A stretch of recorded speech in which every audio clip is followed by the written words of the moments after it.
फिर से प्रभु यीशु मसीह के नाम से सबको जय मसीह की शालोम। प्रभु आप सबको आशीष और बरकत दे।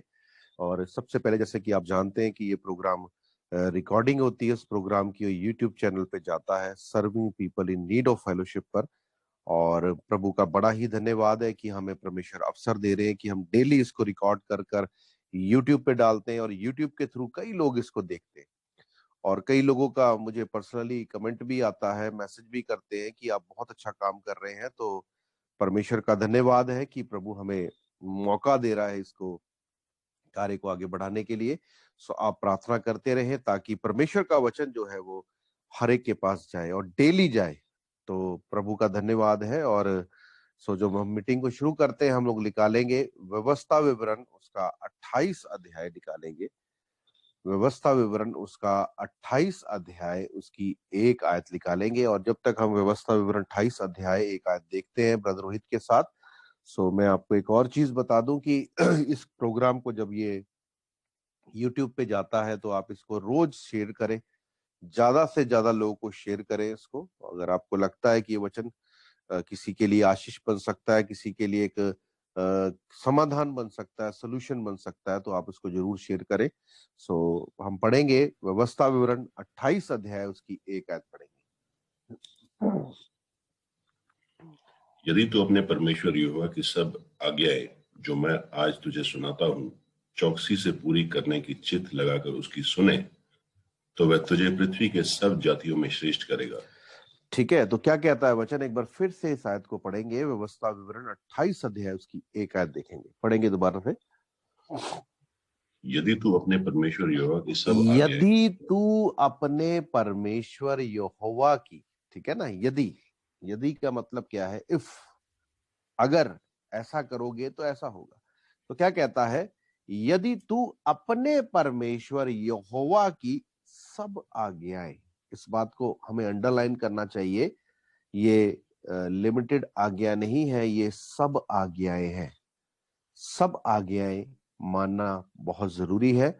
और एक आयत में यहां पर पढ़ना चाहूंगा, याकूब उसका 2 अध्याय उसकी 10 आयत देखना चाहूंगा।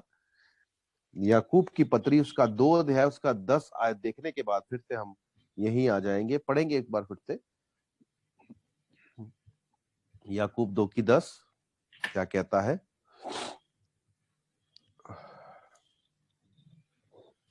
क्योंकि अंग्रेजी जो में कोई सारी जेम्स है। व्यवस्था हाँ, जो क्योंकि कोई सारी व्यवस्था को का पालन करता है हाँ परंतु एक ही बात में चूक जाए तो वह सब बातों हाँ में दोषी ठहरा। हाँ, तो क्या कहता है, सारी आज्ञाओं को मानना जरूरी है। अगर आप सारी आज्ञाएं मानते हैं और एक में चूक जाते हैं, तो बाइबल बताती है आप सारी व्यवस्था के, सारे परमेश्वर के वचन के दोषी हैं। सो यहाँ व्यवस्था विवरण 28 अध्याय उसकी एक आयत क्या कहती है, निकाल लेंगे। यदि तू अपने परमेश्वर यहोवा की सब आज्ञाएं, याद रखिएगा, एक आज्ञा भी अगर आपने छोड़ दी तो आप सारी व्यवस्था में क्या है, दोषी ठहर गए। ठीक है। अब कोई कहता है ठीक है पास्टर जी, मैं क्या कहता हूँ, 10 आज्ञाओं को अगर हम ले लेते हैं, और आपको पता है पुराने नियम में परमेश्वर ने इजरायलियों को 613 आज्ञाएं दी थी। ठीक है, और मैंने आपको उसको डिटेल में बताया भी है। और यहाँ पर आपको एक बात बताना चाहता हूं कि 10 आज्ञाओं की जब हम बात करते हैं तो 10 आज्ञाएं जो है उसमें एक आज्ञा आती है, पांचवी आज्ञा जो है वो, तू उसमें लिखा है पांचवी आज्ञा है, तो अपने माता पिता का आदर करना। और हम कहते हैं हम सारी आज्ञा मानते हैं, लेकिन ये काम मुझसे नहीं होता, ये मैं काम नहीं करता। अगर आप अपने माता पिता का आदर नहीं करते हैं तो याद रखिए आपका 9 आज्ञा मानने का भी कोई फायदा नहीं है। सो वचन कहता है, याकूब 2 की 10 कहती है, अगर तू व्यवस्था की सारी बातों को मानता है और एक को छोड़ देता है तो सारी व्यवस्था का क्या है, दोषी है। सो हमारे जीवन में आशीष क्यों नहीं है? हमारे जीवन में ब्लेसिंग होने का ना होने का कारण क्या है? हम आज्ञाओं को मानते हैं, है ना, हम बड़ी बड़ी आज्ञाओं को मानने की कोशिश करते हैं।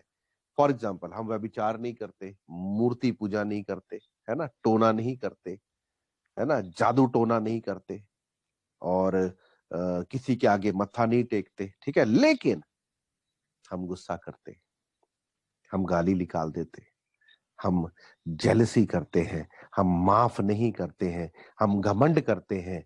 तो मैं बताना चाहता हूं, हम बड़ी बड़ी चीजों को तो करने की कोशिश करते हैं, लेकिन छोटी छोटी चीजों को क्या करते हैं हम लोग, छोड़ देते हैं। और मैं बताना चाहता हूं, चाहे बड़ी है चाहे छोटी है, सब आज्ञाएं इंपॉर्टेंट है। अगर आप एक भी आज्ञा को छोड़ रहे हैं तो आप सारी आज्ञाओं के दोषी हैं। और व्यवस्था विवरण 28 अध्याय उसकी एक आयत क्या कहती है, पढ़ेंगे, पढ़े मेरे भाई, क्या लिखा है, सुनेंगे ध्यान से।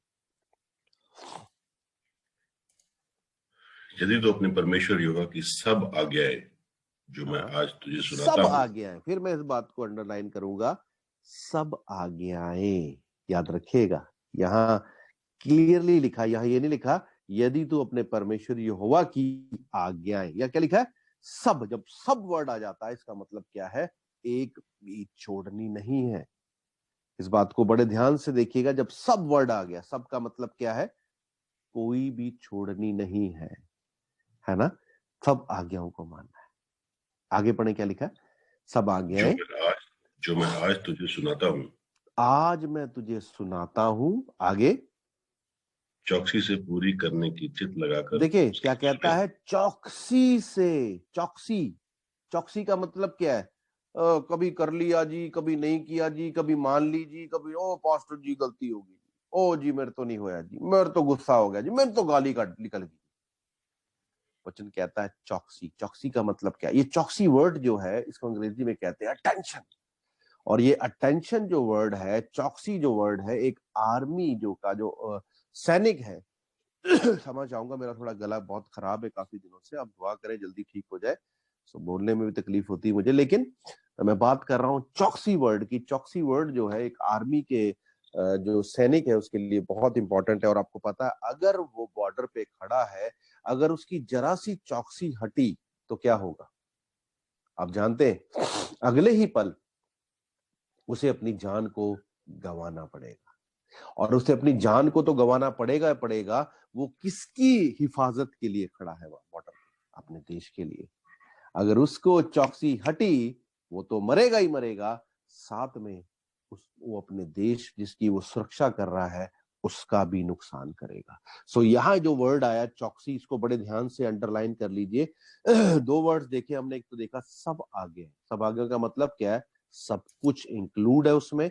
और चौकसी जो वर्ड है उसका मतलब क्या, अटेंशन, है ना। एक बार फिर इस आयत को पढ़ लेंगे हम लोग, बड़े ध्यान से सुनिएगा, प्रभु का धन्यवाद है, पढ़े। यदि तू अपने परमेश्वर यहोवा की सब आज्ञाएं जो मैं सब आज तुझे आज्ञाएं मैं आज तुझे सुनाता हूं, और आगे चौकसी से पूरी करने का चित लगाकर। चौकसी से। चौकसी का मतलब क्या है, ढीला ढाला नहीं। चौकसी का मतलब क्या है, अलर्ट। एक आर्मी का जो सिपाही होता है उसकी तरह।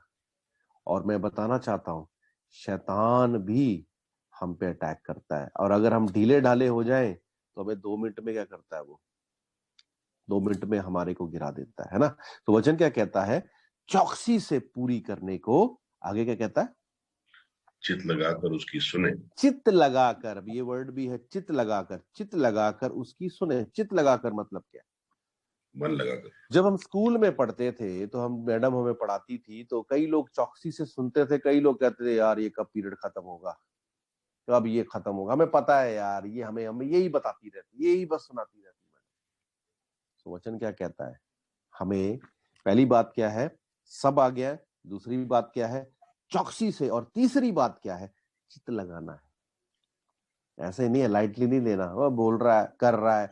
सो अगर हम लोग चित्त नहीं लगाएंगे तो याद रखिए, हमने 4 भूमि के विषय में देखा था, 4 प्रकार की भूमि के विषय में देखा था। और हम फैसला कर ले कि हम कौन सी भूमि, सड़क के किनारे वाली, झाड़ियों वाली, या पथरीली भूमि है। अगर आपको उपजाऊ भूमि बनना है तो आपको चित्त लगाना होगा। चित्त का मतलब क्या है, अपने मन को लगाना होगा, अपने मन को खोलना होगा, अपनी आंखों को, अपने कान को, अपने मन को, अपने ध्यान को वहां लगाना होगा। क्या बोलता है? तो चित्त लगाकर उसकी सुने। सुनने का मतलब क्या है? सुनने का मतलब ये नहीं यहां से सुना यहां से निकाल दिया। सुनने का मतलब क्या है? मैंने बताया ना, सुनने का मतलब क्या है। मैं फॉर एग्जाम्पल कहता हूं मेरी बेटी मेरी नहीं सुनती, इट मीन्स वो मेरे को ओबे नहीं करती। तो सुनने का मतलब क्या है? ओबे करना, मानना उसको, है ना। अभी वचन सुना, अभी हाँ जी, उसके बाद फिर क्या है? हम लोग डिसोबे करते हैं, हम वचन को नहीं मानते। तो क्या कहता है? दोबारा एक बार फिर से पढ़ देंगे इसी आयत को, बड़े ध्यान से सुनिएगा। यदि तो अपने परमेश्वर यहोवा की सब आज्ञाएं सब आज्ञाएं जो आज मैं तुझे तुझे सुनाता सुनाता हूँ, हूं चौकसी से पूरी करने को चित्त लगाकर उसकी सुने, उसको ओबे करे, उसको माने, तो पढ़े। तो वह तुझे पृथ्वी की सब जातियों में श्रेष्ठ करेगा। अंग्रेजी में लिखा है, वह तुझे पृथ्वी के सब राष्ट्रों में, नेशंस में ऊंचा करेगा। ये वादा परमेश्वर ने इजराइलियों के साथ किया। ये परमेश्वर ने ये वादा अपने लोगों के साथ, अपनी कौम के साथ किया, और ये वादा आज खुदा ने हमारे साथ किया है।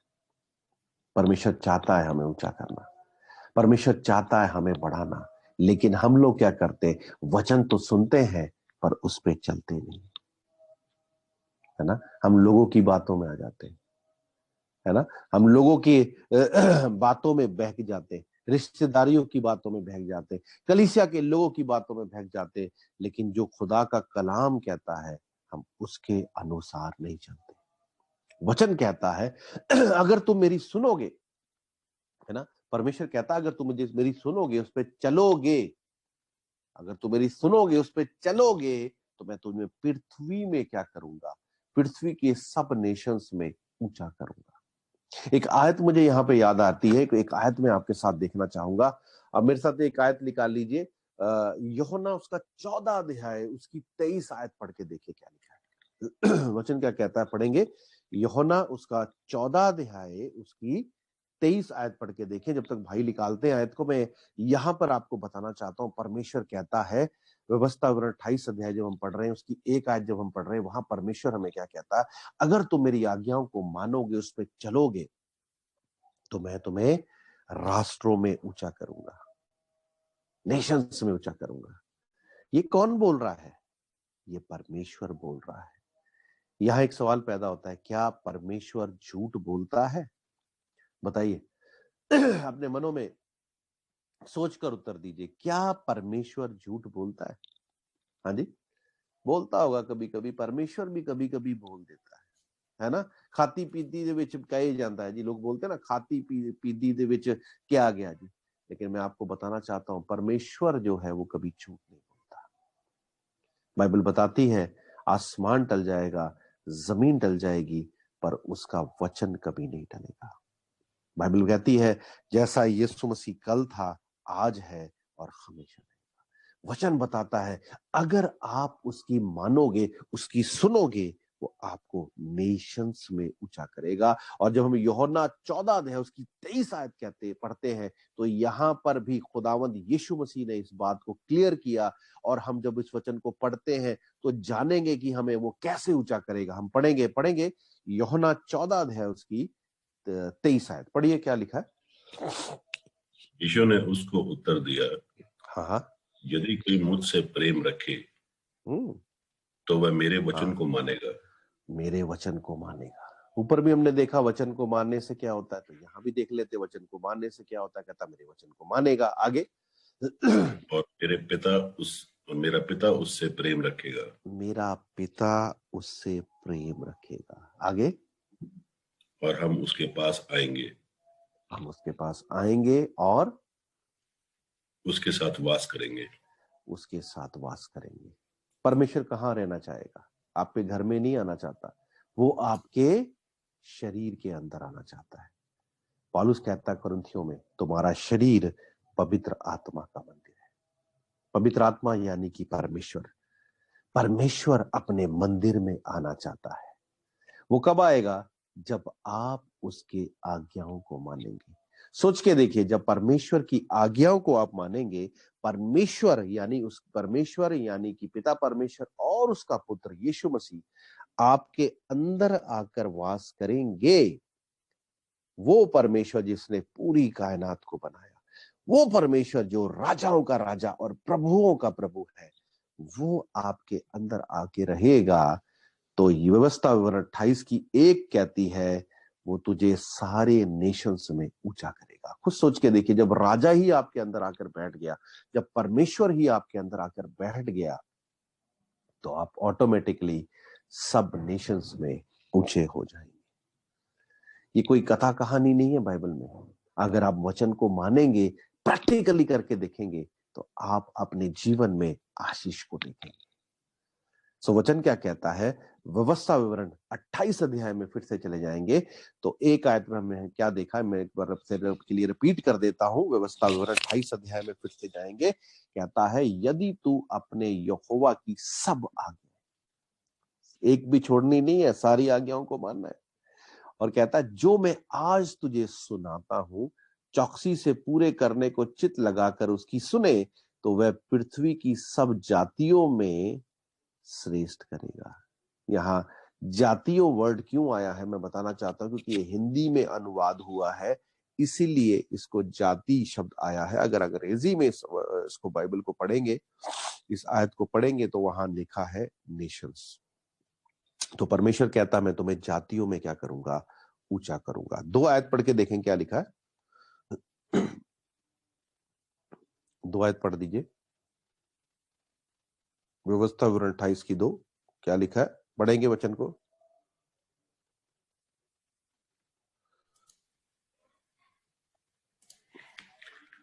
फिर अपने परमेश्वर यहोवा की सुनने के कारण ये सब आशीर्वाद तुझ पर पूरे होंगे। हाँ, फिर अपने परमेश्वर यहोवा की सुनने के कारण। सुनने का मतलब क्या है? सुनने का मतलब है ओबे करना। फिर अपने यहोवा परमेश्वर को ओबे करने के कारण ये ब्लेसिंग्स तुझ पे आएंगी। हर किसी से पूछिए, चाहे वो मसीह है, चाहे कोई अन्य जाति है, उससे अगर आप जाकर पूछें, क्या आपको ब्लेसिंग चाहिए, क्या आपको आशीष बरकत चाहिए, सबके हाथ खड़े हो जाएंगे। अगर आप पूछें किस किस को आशीष चाहिए, तो सब हाथ खड़े करेंगे, है ना। और लेकिन आशीष जो है वो कैसे आती है? आशीष बड़ा हालेलुया बोलने से नहीं आती। लोग बोलते हैं हालेलुया बोलो लंबा तो आशीष आएगी। बड़े हालेलुया बोलने से आशीष नहीं आती। चर्च जाने से, मिसअंडरस्टैंड मत करिएगा, चर्च जाने आने से आशीष नहीं आती, रोजा रखने से आशीष नहीं आती, बाइबल पढ़ने से आशीष नहीं आती। आशीष कब आती है? इस वचन को, मेरी बातों को मिसअंडरस्टैंड मत करिएगा। मैं ये नहीं कह रहा चर्च मत जाए, चर्च जाना जरूरी है, वहीं तो वचन सीखेंगे। बाइबल पढ़ना जरूरी है, प्रार्थना करना जरूरी है, रोजा रखना जरूरी है। मैं उसके खिलाफ नहीं हूं, लेकिन मैं आपको जो बोलना चाहता हूं, ये सब चीजें जरूरी हैं, लेकिन ये बेमायने है, किसी काम की नहीं है, जब तक आप परमेश्वर के वचन के ऊपर नहीं चलेंगे, परमेश्वर की मर्जी में नहीं चलेंगे, तो ये बेमायने है। याद रखिएगा, आपको आशीष नहीं मिलेगी। आपके ऊपर आशीष नहीं होगी, क्योंकि वचन क्या कहता है? व्यवस्था विवरण 28 अध्याय उसकी 2 आयत क्या कहती है, एक बार फिर से पढ़ देंगे। पढ़िए क्या लिखा है। फिर अपने परमेश्वर यहोवा की सुनने के कारण ये सब आशीर्वाद तुझ पर पूरे फिर होंगे। अपने परमेश्वर यहोवा की सुनने यानी कि मानने, ओबे करने के कारण ये आशीर्वाद तुझ पर पूरे होंगे। सुनने के कारण, ओबे करने के द्वारा। हम आज ओबीडियंस में नहीं है। आज हम अपने तरीके से चलते, अपनी मर्जी करते हैं। देखिए, यहां पर मैं एक बात आपसे करना चाहता हूं। बड़े ध्यान से वचन को सुनिए।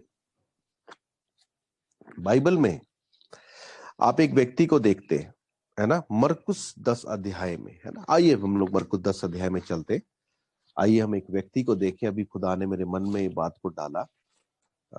मरकुस 10 अध्याय निकाल लीजिए मेरे साथ। तो मरकुस 10 अध्याय में आप एक आदमी को देखते हैं जो धनी आदमी है ना।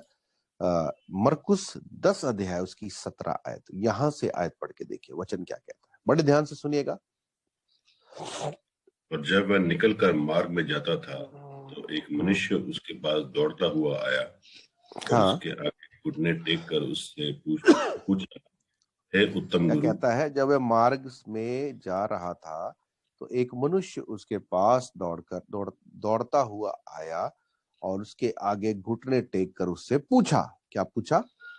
हे उत्तम गुरु, अनंत जीवन का अधिकारी होने के लिए मैं क्या करूं? क्या बोलता है? हे उत्तम गुरु, मैं अनंत काल का जीवन पाने के लिए क्या करूं? है ना? अनंत काल का जीवन पाने के लिए क्या करूं? क्या क्वेश्चन है उसका? याद रखिएगा इस बात को। वो कहता, मैं अनंत काल का जीवन पाने के लिए क्या करूं? आगे। यीशु ने उससे कहा, हम्म तू मुझे उत्तम क्यों कहता है? तू मुझे उत्तम क्यों कहता है? आगे। कोई उत्तम नहीं, केवल हाँ, एक अर्थात परमेश्वर। हाँ, कोई उत्तम नहीं, केवल एक अर्थात परमेश्वर है। अब वो क्या कहता है? मैं अनंत क्षमा चाहता हूं, मैं अनंत काल का जीवन पाने के लिए क्या करूं? है ना? अब यीशु मसीह उसको आंसर देता है। पढ़े 19 शायद पढ़े। तू आज्ञाओं को तो जानता है, हत्या हम्म न करना, व्यभिचार हम्म न करना, हम्म चोरी न करना, झूठी हम्म गवाही न देना, हम्म छल न करना, हम्म। अपने माता पिता का आदर करना। हाँ, ये सारी आज्ञाओं को तू जानता है।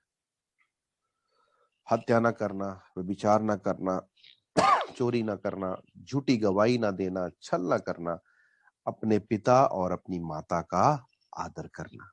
और अब देखिए उसका उत्तर क्या, सुनिए। उसने उससे कहा, हे गुरु, इन सब को मैं लड़कपन से मानता आया हूँ। बचपन से मानता है वो इन सब आज्ञाओं को। वो कहता है, हे गुरु,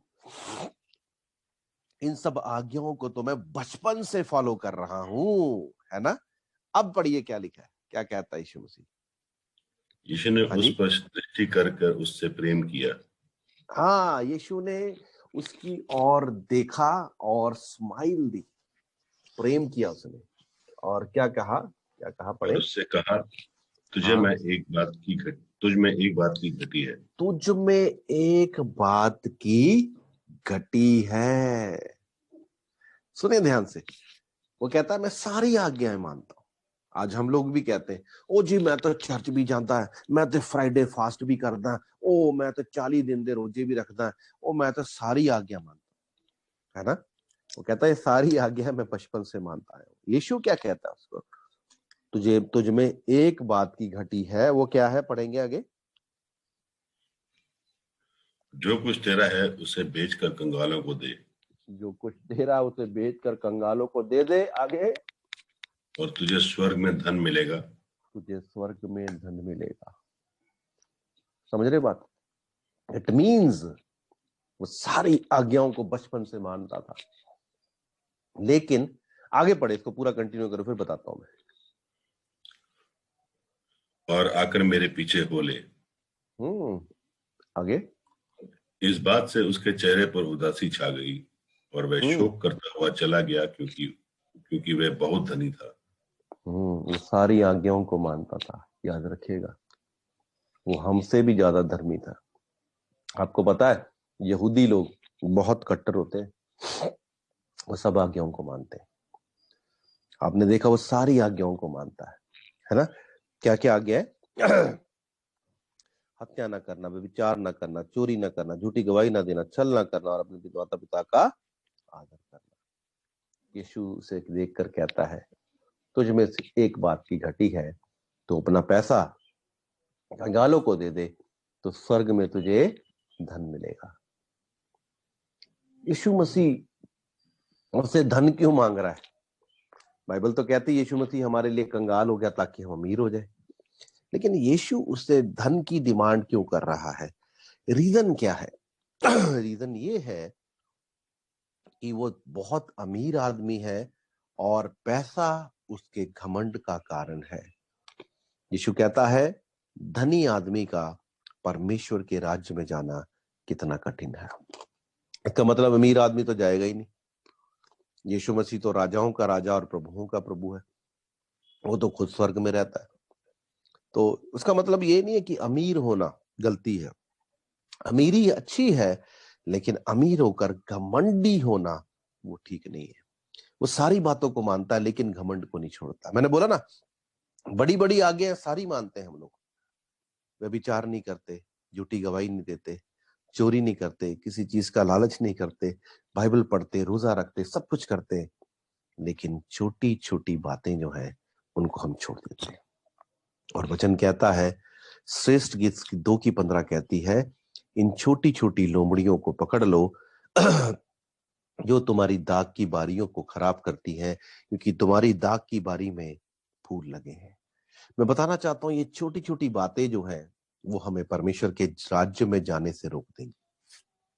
गुस्सा करना, गाली निकालना, बदले की भावना रखना, जेलसी करना, है ना, झगड़ा करना, ये सब हमें परमेश्वर के राज्य में जाने से रोक देगा। क्योंकि वचन क्या कहता है, एक बार मैं आपके साथ पढ़ना चाहूंगा, गलातियों की पत्री उसका 5 अध्याय उसकी 19 आयत क्या कहती है। बड़े ध्यान से सुनिएगा वचन को, पढ़िए। तो वो क्या कहता है, वो कहता है, भाई सारी आज्ञा बचपन से मानता है। वो यीशु कहता है, तुझ में एक चीज की कमी है, अपना धन कंगालों को दे दे। धन में ही उसकी जान अटकी थी और धन ही उसके घमंड का कारण था। ठीक है ना। अब दूसरी तरफ हम लोग अभी निकाल लेते हैं गलातियों 5:19, लेकिन उससे पहले मैं आपको एक चीज बताना चाहता हूं। दूसरी तरफ जब हम जक्कई को देखते हैं, तो जक्कई भी धनी व्यक्ति है, और आपको पता है जक्कई के पास जो धन था, वो धन उसके घमंड का कारण था। उसने सबसे पहले धन को ही निकाल के बाहर मारा, जो उसका घमंड का कारण था उसको निकाल के बाहर मारा। और बाइबल बताती है, खुदावंद यीशु मसीह ने जक्कई को क्या कहा, कहता, आज तेरे घराने में नजात आई है, आज तेरे घर में नजात आई है, छुटकारा आया है। क्यों छुटकारा आया है? क्योंकि उसने अपने घमंड को निकाल दिया। तो क्या कहता है, गलातियों 5 अध्याय उसकी 19 आयत पढ़ के देखिए क्या लिखा है, पढ़िए। शरीर के काम जो हाँ, प्रकट है, अर्थात व्यभिचार, व्यभिचार, गंदे काम, तुच्छपन और मूर्ति पूजा मूर्ति और पूजा, टोना, ये 5 बातें बैर, हम नहीं करते। मैंने हमेशा बोला है, हम 5 बातें नहीं करते, लेकिन 6वीं बात से करते हैं क्या, बैर। हम बैर रखते हैं, अपने रिश्तेदारियों में बैर रखते हैं, है ना। लुधियाने वाली बुआ से ज्यादा प्यार करते हैं, कनाडा वाली से कनाडा वाली से ज्यादा प्यार करते हैं, और लुधियाना वाली से कम प्यार करते हैं। तो ये क्या है, बैर। हम बैर रखते हैं। आगे पढ़े क्या लिखा है, पूरी आयत को पढ़ दीजिए। मूर्ति पूजा, टोना, बैर, झगड़ा झगड़ा, करते, ईर्ष्या, जलसी करते, क्रोध, जलसी करते हैं, और क्रोध, क्रोध, गुस्सा करते हैं। आगे विरोध, विरोध करते हैं। कई बार हम लोग फेस टू फेस विरोध करते हैं, कई बार अंदर ही अंदर विरोध करते हैं। आगे फूट, फूट, फूट है हमारे अंदर, और जहां फूट है वहां परमेश्वर नहीं है। पढ़िए आगे क्या लिखा है। विधर्म, विधर्म, धर्म का उल्ट क्या है, विधर्म। आगे डाह, दाह, बदले की भावना। अच्छा, इसने मुझे ऐसे बोला, कोई नहीं, मुझे मौका मिले फिर मैं इसको बताऊंगा।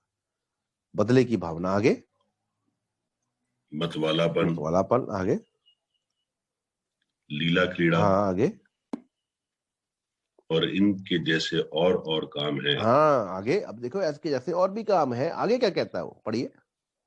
इनके विषय में मैं तुमको पहले से कह देता हूँ, हाँ जैसे पहले ही कह भी चुका हूँ, हाँ, कि ऐसे ऐसे काम करने वाले परमेश्वर के राज्य के वारिस ना होंगे। समझ गए आप। ऐसे काम करने वाले परमेश्वर के राज्य में नहीं जाएंगे। आप बोलेंगे मैं तो व्यभिचार नहीं करता, मूर्ति पूजा नहीं करता, टोना नहीं करता, लुचपन के काम नहीं है, लेकिन गुस्सा करते हो, गाली निकालते हो, बदले की भावना रखते हो, है ना, फूट रखते हो, तो आप बताओ, ये छोटी छोटी बातें ये आपको परमेश्वर के राज्य में नहीं लेके जाएंगी। वो क्या कहता है, सबसे बड़ी बात क्या है, वो कहता है, व्यवस्था विवरण 28 अध्याय उसकी 1 आयत में फिर से चले जाएंगे, जल्दी से पढ़ेंगे क्या लिखा है। तो क्या कहता है यीशु मसीह का वचन, सुनेंगे ध्यान से। छोटी छोटी बातें हमारे को परमेश्वर के राज्य में जाने से रोक देंगी। डिसओबीडियंस, आज लोग कलीसिया में डिसओबे करते हैं।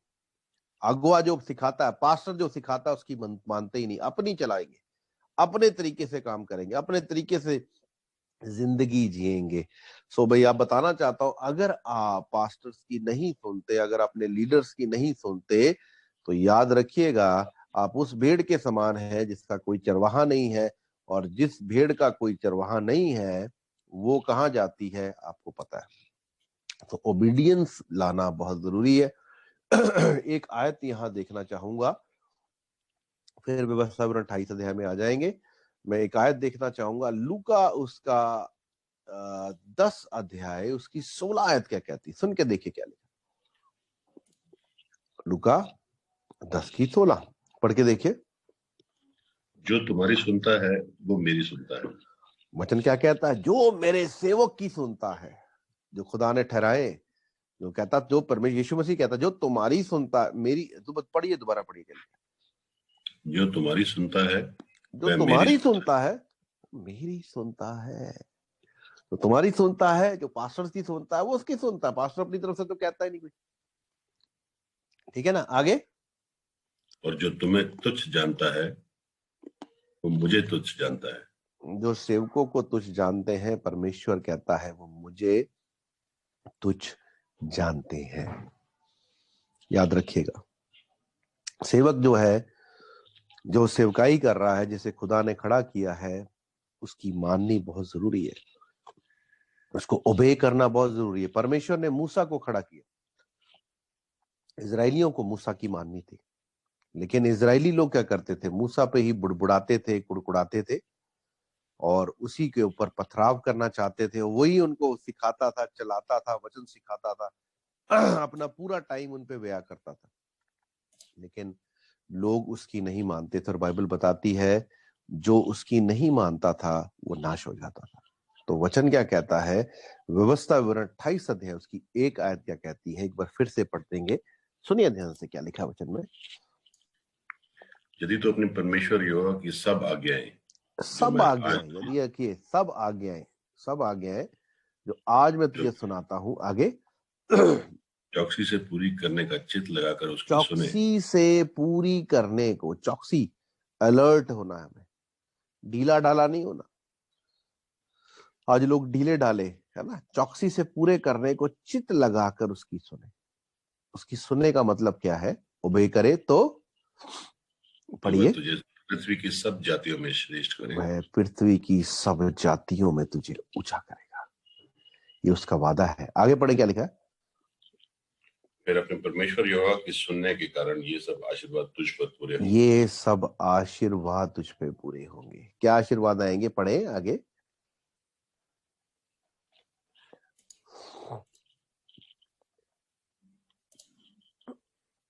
क्या कहता है वो? धन्य हो तू सागर, तू नगर में। हाँ, क्या कहता? धन्य है तू नगर में। जिस नगर में, जिस शहर में तू रहता है, वहां पे तू आशीषमय हो। आगे। धन्य हो तू खेत में। खेत में क्यों कहता है वो? धन्य है तू खेत में। खेत का मतलब क्या है? पुराने समय में लोग खेती करते थे और खेती ही उनका बिजनेस और नौकरी थी। सो कहता है धन्य है तू खेत में। इट मीन्स अगर आप बिजनेस करते हो तो आपके बिजनेस पे आशीष हो, अगर आप नौकरी करते हो तो आपके नौकरी पर आशीष हो। आगे बढ़ो, क्या लिखा है? धन्य हो तेरी संतान। तेरी संतान के ऊपर, तेरे बच्चों भी आशीषमय होंगे। आगे। और तेरी भूमि की उपज। भूमि की उपज, खेती करते थे तो भूमि की उपज आती थी। इट मीन्स आज हम जॉब करते हैं या बिजनेस करते हैं, महीने में जो कमाते हैं वो भूमि की उपज है। तो उसके ऊपर भी वो क्या कहता है? वो आशीषमय होगी, वो बीमारियों में और फालतू चीजों में नहीं जाएगी। आगे पढ़े क्या लिखा है? और गाय और भेड़ बकरी आदि पशुओं के बच्चे। पहले गाय बैल बेल बकरियों के द्वारा ही बिजनेस दिखता था। आज वो कहता है जो तेरा बिजनेस है, वो तेरी नौकरी है, वो सब के ऊपर परमेश्वर आशीष देगा। 5 आयत पढ़ने वाली है, पढ़े क्या लिखा है? धन्य हो तेरी टोकरी और तेरी कटौती। बस, धन्य हो तेरी, आशीष में हो तेरी टोकरी जिसमें तू रोटी रखता है, और तेरी कटौती क्या होती है? कटौती होती है परात, जिसमें हम आटा गूंथते हैं। देखिए, परमेश्वर हमारी रोटी रखने वाली जगह पर भी और परात पर भी आशीष देता है। कितना महान परमेश्वर है। हमारी छोटी छोटी चीजों पे भी वो आशीष देता है। वो कहता है, मैं तेरी टोकरी पर और तेरे परात के ऊपर भी आशीष दूंगा। आगे पढ़े, क्या लिखा है? धन्य हो तेरे भीतर आते समय, धन्य है तू घर के अंदर आते समय, और धन्य है तू बाहर जाते समय। अंदर आओगे तब भी आशीष में, बाहर जाओगे तब भी आशीष में हो। आगे पढ़ के देखिए क्या लिखा है। यहोवा ऐसा करेगा कि तेरे शत्रु जो तुझ पर चढ़ाई करेंगे वे तुझसे हार जाएंगे। यहोवा ऐसा करेगा कि तेरे शत्रु जो तुझ पे चढ़ाई करेंगे तुझसे क्या हो जाएंगे? हार जाएंगे। और वे एक मार्ग से तुझ पर चढ़ाई करेंगे, हाँ, परंतु तेरे सामने से 7 मार्ग से होकर आज भाग हमारे जाए। शत्रु कौन है? आज हमारा सबसे बड़ा शत्रु है शैतान। बाइबल बताती है, अगर आप परमेश्वर के वचन को मानेंगे, उस पर चलेंगे, तो शाप का शत्रु भी हारेगा और 7 मार्ग से भागेगा। परमेश्वर आपको किस तरीके की आशीष देगा? पढ़ते रहिए आगे क्या लिखा है। तेरे खेतों पर और जितने कामों में तू हाथ लगाएगा उन सबों पर यहोवा आशीष देगा। हाँ, तेरे खत्तों पर, खत्ते तेरे जो भंडार है उनके ऊपर ब्लेसिंग होगी। वो कहता है, जितने कामों में तू हाथ लगाएगा उन सबों पर यहोवा क्या करेगा? आशीष देगा। उसमें वह तुझे आशीष देगा, बोलता है। आगे पढ़ें क्या लिखा है। इसलिए जो देश तेरा परमेश्वर यहोवा तुझे देता है उसमें वह तुझे हाँ आशीष देगा। हाँ, आगे यदि तू अपने परमेश्वर 9 यहोवा की आज्ञाओं को मानते हुए उसके मार्गों पर चले मार्गों पे तो चले वह तो तो वह अपनी शपथ शप के अनुसार तुझे अपने पवित्र प्रजा करके स्थिर रखेगा। हाँ, वह अपनी पवित्र प्रजा कर कर तुझे स्थिर रखेगा। बाइबल में जब व्यवस्था विवरण 28 अध्याय उसकी 1 आयत से लेकर 14 तक जब आप जाते हैं, सो आप वहां पर उन आशीषों को देखेंगे जो आप उसकी आज्ञा मानने से आपको मिलेगा। लेकिन जब हम लोग 15 आयत पढ़ते हैं, एक बार पढ़ देंगे क्या कहती है। 15 आयत क्या कहती है? परंतु यदि तू अपने परमेश्वर यहोवा की बातें ना सुने, क्या कहता है? पढ़ दे एक बार से जल्दी से। परंतु यदि तू अपने परमेश्वर यहोवा की बातें ना सुने और उसकी हाँ, सारी आज्ञाओं और विधियों के पालन में जो मैं आज सुनाता हूँ चौकसी चौकसी ना नहीं करे करेगा तो तो ये ये सब श्राप श्राप तुझ तुझ पर पर आ आ पड़ेंगे। पड़ेंगे। कर्स आएंगे तुझ पे। बाइबल बताती है तुझके ऊपर कर्स आएंगे। क्या कर्स आएंगे? पढ़ दीजिए जल्दी से। अर्थात शापित हो तू नगर में, शापित हो तू हाँ खेत में, शापित हो हाँ तेरी टोकरी और तेरी कटौती, हाँ हाँ शापित हो तेरी संतान और भूमि की उपज और गायों और हाँ भेड़ के बच्चे। हाँ। शापित हो तू भीतर आते शापित समय, हो शापित हो तू में बाहर जाते समय। 20 आयत से कहती है, पढ़ दीजिए। जिस जिस काम में तू हाथ लगाए उसमें यह हुआ तब हाँ, तक तुझको शाप देता शाप देता रहेगा और और भयंकर करता। भयातुर करता और धमकी देता रहेगा, जब तक तू मिट ना जाए और शीघ्र नष्ट ना हो जाए। सो देखिए, 28 अध्याय जो है उसमें 2 बातें हैं, आज्ञा मानने से क्या है और आज्ञा ना मानने से क्या है। और जब आप इसको पढ़ते हैं और बड़े ध्यान से देखते हैं कि अगर आप परमेश्वर की आज्ञाओं को मानते हैं, सब आज्ञाओं को मानते हैं, तो ये आशीर्वाद आपके ऊपर आते हैं। और अगर आप नहीं मानते हैं तो ये श्राप आपके ऊपर ऑटोमेटिकली आते हैं। तो इसलिए मैं आज आप लोगों को ये बात कहकर इनकरेज करना चाहता हूं, उत्साहित करना चाहता हूं कि आप परमेश्वर की आज्ञाओं पे चलें। आप परमेश्वर की आज्ञाओं पे चलेंगे तो वो आपको सब राष्ट्रों में ऊंचा करेगा। सो परमेश्वर महान है और वो चाहता है कि हमें ऊंचा करे। वो चाहता है हमारे संग रहे। वो चाहता है हमें आशीष दे सब क्षेत्रों में। सो आप भी चाहते हैं तो आपको उसके वचनों के ऊपर चलना होगा। सो आइए हम लोग फैसला करें आज कि हम उसके वचनों पे चलेंगे और उसके वचनों को मानेंगे और उसके वचनों को दूसरे लोगों को जाकर बताएंगे।